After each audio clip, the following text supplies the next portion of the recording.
अब ब्रह्मा जी से कहा कि जाओ तुम ये सृष्टि की रचना करो।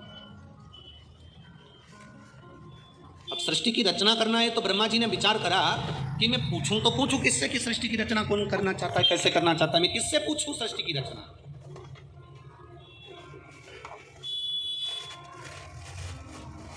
भगवान विष्णु से कहा ब्रह्मा जी ने सृष्टि की रचना करना है, आप बताओ रचना कैसे करना है। भगवान विष्णु जी ने कहा, नारायण बोले कि शंकर भगवान बताएंगे कि सृष्टि की रचना कैसे करना है, क्योंकि मैं बैकुंठ में रहता हूं, तुम ब्रह्मलोक में रहते हो। पृथ्वी पर कैसे मनुष्य चाहिए, पृथ्वी पर कैसा व्यक्ति चाहिए, पृथ्वी पर कैसा होना चाहिए, ये तो शिव जी ही बता सकते, कोई दूसरा बता ही नहीं सकता। आप महादेव से पूछो। महादेव से ब्रह्मा जी ने पूछा कि सृष्टि की रचना करना है। महादेव ने कह दिया सृष्टि की रचना करना है, आधे पुरुष बना दो आधे स्त्री बना दो।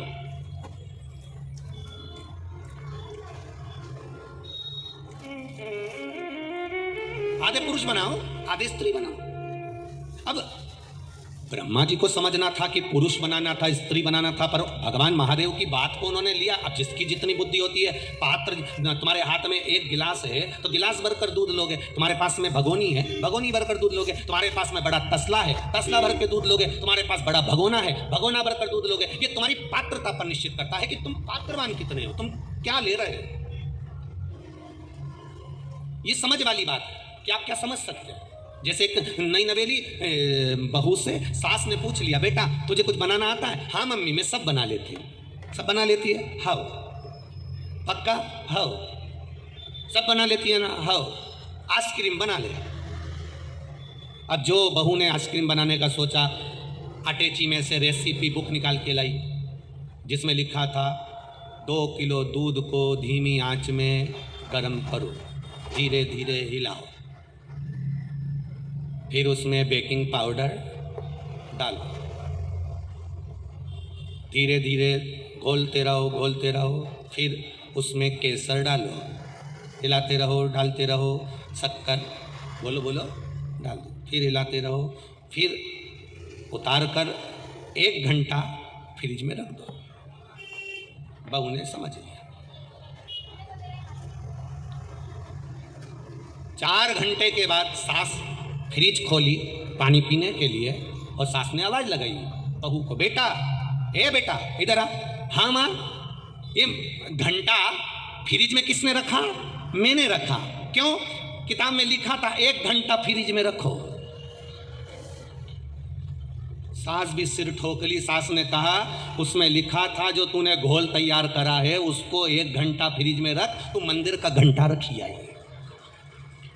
तो मंदिर का घंटा। ये समझ वाली बात है, हम क्या समझ रहे हैं ये हमारे सोच पर निर्भर करता है। ब्रह्मा जी से भगवान शिव जी ने कहा आधे पुरुष बनाओ आधे स्त्री बनाओ। ब्रह्मा जी ने ब्रह्मांड की पहली सृष्टि का निर्माण करना प्रारंभ करा और ब्रह्मांड की सबसे पहली सृष्टि में ब्रह्मा जी ने आधा पुरुष आधा स्त्री किन्नरी किन्नरों का निर्माण कर दिया। पूरा ब्रह्मांड किन्नरों से भर दिया, पूरा ब्रह्मांड।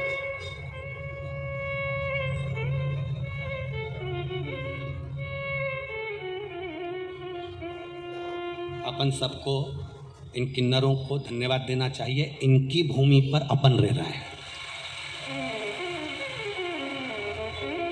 पहला सृष्टि का निर्माण किन्नर ही किन्नर उत्पन्न, पूरे ब्रह्मांड में किन्नर थे, पूरी किन्नरों की सृष्टि थी। जब किन्नरों की सृष्टि का निर्माण हो गया, भगवान विष्णु और भगवान शिव महादेव दोनों आराम से भ्रमण करते करते मृत्यु लोक में आ गए और मृत्यु लोक में आकर जो देखा तो नारायण तो ठहाका। भगवान विष्णु को हंसी आ गई। हमारा शिव महापुराण की कथा कहती है कभी बहुत मोटा व्यक्ति है उसको देखकर भी नहीं हंसना, कोई बहुत दुर्बल व्यक्ति है उसको देखकर भी नहीं हंसना। शिव महापुराण की कथा कहती है कोई रोगीला व्यक्ति है उसको देखकर भी नहीं हंसना, कोई बहुत विकलांग है उसको देखकर भी नहीं हंसना, कोई अपनी वाणी से बीन है उसको देखकर भी नहीं हंसना, और कभी मार्ग में किन्नर भी नजर आ जाएं तो उनको देखकर नहीं हंसना। ये शिव महापुराण की कथा कहती है, ये शिव तत्व की कथा कहती है। भगवान विष्णु ने जो किन्नरों को देखा, देखकर भगवान विष्णु ठहाका लगा दिए, हंस दिए। जैसे ही मेरे नारायण हंसे, शंकर जी की आंख से अश्रु बहने लगे। नारायण आप वैकुंठ अधिपति, आप मुस्कुरा रहे हो, हंस रहे हो, क्यों? भगवान विष्णु जी ने कहा, महादेव जी आपने कहा था प्रभु जी की सृष्टि का निर्माण करना, आधे पुरुष आधे स्त्री बनाना, पर ब्रह्मा जी तो समझ ही नहीं पाए। ब्रह्मा जी ने आधे पुरुष और आधे स्त्री दोनों को मिला के किन्नर उत्पन्न कर दिए। तो भगवान शिव जी ने कहा आपको हंसने की क्या जरूरत प्रभु, हंसे हो आप, ये ठीक नहीं है। जो किसी विकलांग पर हंसता है मरने से पहले उसको उसी के जैसा होना पड़ता है। जो किसी निर्बल को देखकर हंसता है, जो किसी गरीब को देखकर हंसता है, जो किसी के स्वरूप को देखकर हंसता है, उसको एक जन्म वही पाना पड़ता है।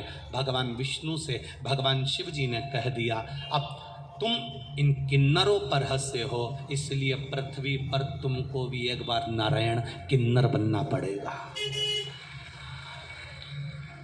तुमको भी पृथ्वी पर जाकर एक बार किन्नर बनना पड़ेगा। आया, कौरव और पांडवों का युद्ध हो रहा था। कौरव और पांडवों के युद्ध में जिस कुरुक्षेत्र की भूमि पर युद्ध होना था, वहां कुरुक्षेत्र की भूमि पर चंडी प्रसन्न प्रकट हो गई और चंडी प्रकट होकर बोलती है ये भूमि मेरी है। इस भूमि पर जो युद्ध लड़ेगा उसको अपने परिवार में से एक एक की बलि देना पड़ेगा।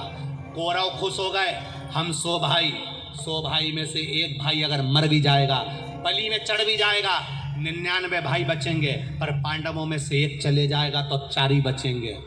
कौरव तो खुश हो गए, पर पांडव मौन होकर बैठ गए। भगवान कृष्ण ने पूछा अर्जुन से, आज तुम चुप क्यों? तुम चुप क्यों? अर्जुन कहते हैं चंडी को प्रसन्न करने के लिए बलि देना है, एक दिन शेष है और बलि देना है दूसरे दिन। अब आप बताओ बलि दें तो दें किसकी दें? युधिष्ठिर कहता है मेरी बलि चढ़ा दो, भीम कहता है मेरी बलि चढ़ा दो, नकुल कहता है मेरी बलि चढ़ा दो, सहदेव कहते हैं मेरी बलि चढ़ा दो, अर्जुन कहते हैं मेरी बलि चढ़ा दो। भगवान कृष्ण कहते हैं किसी की बलि देने की जरूरत नहीं है, परिवार में से किसी की बलि चाहिए। एक काम याद करो अर्जुन, द्रौपदी तुम्हारे कक्ष में थी। अर्जुन, उस समय पर भीम द्रौपदी के साथ रह रहे थे। द्रौपदी से विवाह हुआ था तो उसने एक संकल्प लिया था कि मैं एक पति के साथ में 1 वर्ष रहूंगी। उस वर्ष में कोई दूसरा मेरा पति उस पति के कक्ष में नहीं आएगा, वरना उससे बन जाना पड़ जाएगा। ब्राह्मण के बच्चे को शेर उठाकर ले गया। ब्राह्मण रोता हुआ आया, अर्जुन मेरे पुत्र को शेर ले गया, सिंह ले गया, अर्जुन मेरे बेटे को बचा ले। अर्जुन ने गांडीव ढूंढा, मेरा धनुष कहाँ है? ढूंढते ढूंढते भीम के कमरे में चले गए जहां द्रौपदी बैठी थी। बस अर्जुन ने गांडी उठाया, ब्राह्मण के बच्चे को तो बचा लिया, पर द्रौपदी ने हाथ जोड़कर कह दिया अब तुम्हें वन जाना पड़ेगा।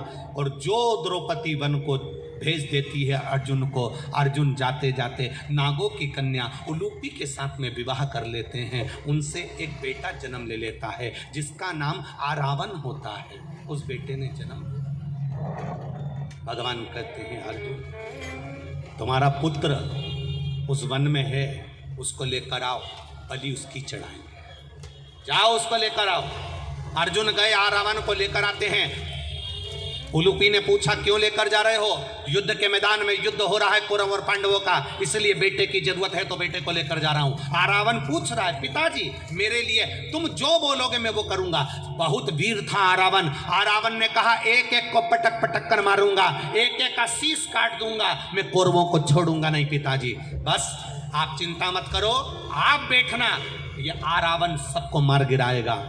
अर्जुन लेकर जब आरावन को आए, भगवान कृष्ण ने कह दिया आरावन हमें तुमसे युद्ध नहीं लड़वाना है, हमें तो तुम्हारी बलि चढ़ाना है।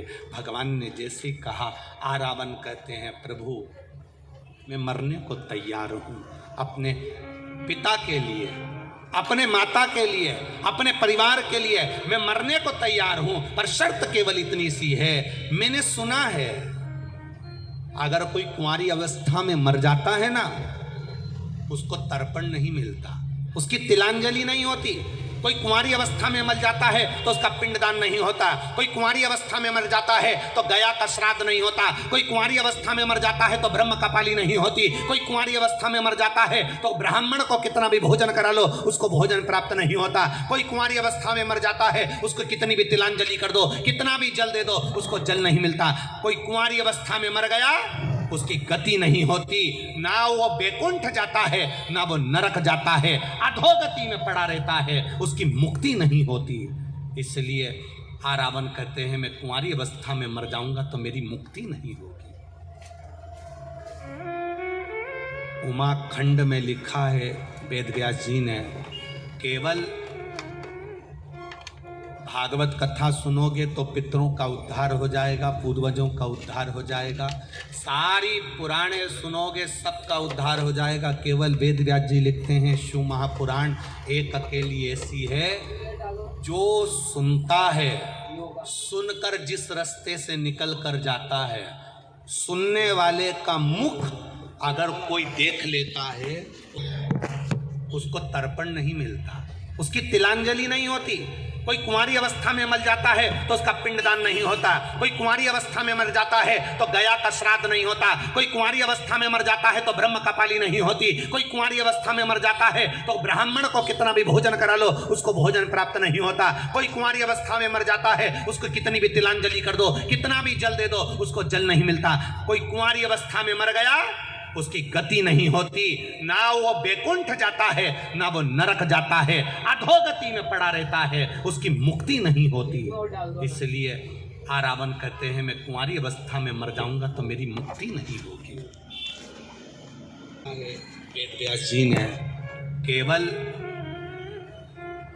भागवत कथा सुनोगे तो पितरों का उद्धार हो जाएगा, पूर्वजों का उद्धार हो जाएगा, सारी पुराणे सुनोगे सबका उद्धार हो जाएगा। केवल वेदव्यास जी लिखते हैं शिव महापुराण एक अकेली ऐसी है जो सुनता है, सुनकर जिस रास्ते से निकल कर जाता है, सुनने वाले का मुख अगर कोई देख लेता है और जिसके गर्भ में भी बच्चा मर गया हो या उसके परिवार में कोई कुंवारा चले गया हो, कथा सुनने वाले के मुख का मात्र दर्शन कर ले तो वो मुक्त पा जाता है, मोक्ष हो जाता है।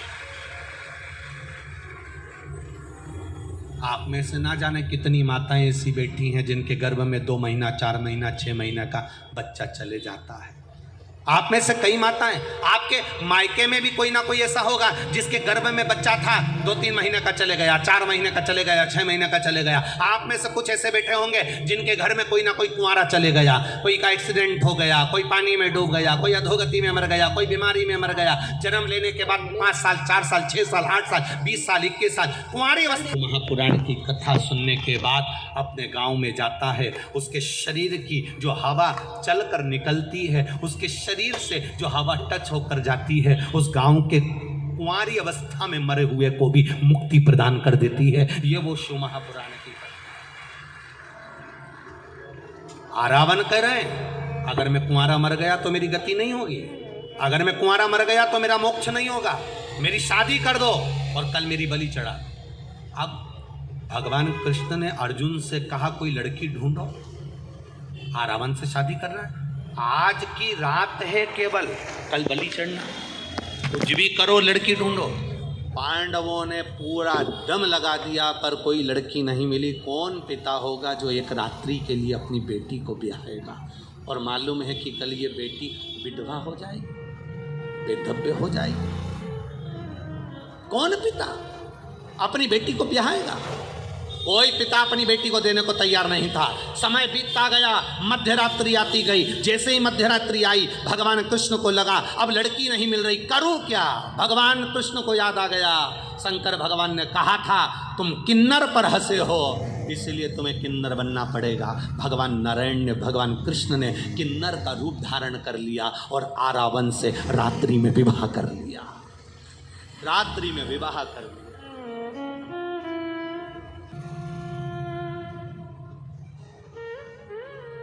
कई लोग पूछते हैं गुरुजी ये किन्नर गले में मंगलसूत्र पहनते हैं, मांग में सिंदूर भरते हैं, हाथ में चूड़ा पहनते हैं, पाँव पैजनियाँ पहनते हैं, कमर करधनियाँ पहनते हैं, मुख पर लाली, नैनों में सुरमा, बालों में गजरा होता है, क्या ये किन्नर का भी विवाह होता है? शिव महापुराण की कथा कहती है संसार में मृत्यु लोक में जो किन्नर होते हैं इनका भी विवाह मध्य रात्रि में रावण के साथ ही होता है।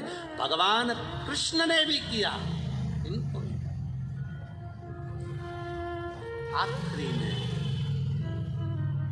केवल एक हंसी, केवल एक, तुम किस पर हंस रहे हो, तुम किस पर उंगली उठा रहे हो। शिव महापुराण की कथा कहती है एक उंगली जब हम किसी पर उठाते हैं तो ये 3 उंगली हमारी ओर जाती है, उसमें एक अवगुण है तो हम में 3 अवगुण भरे हुए हैं, उसमें एक गलती है तो हम में 3 गलतियां हैं। ये 3 उंगलियां हमारी ओर दिखाती है कि अपने आप को हमें सुधारना है।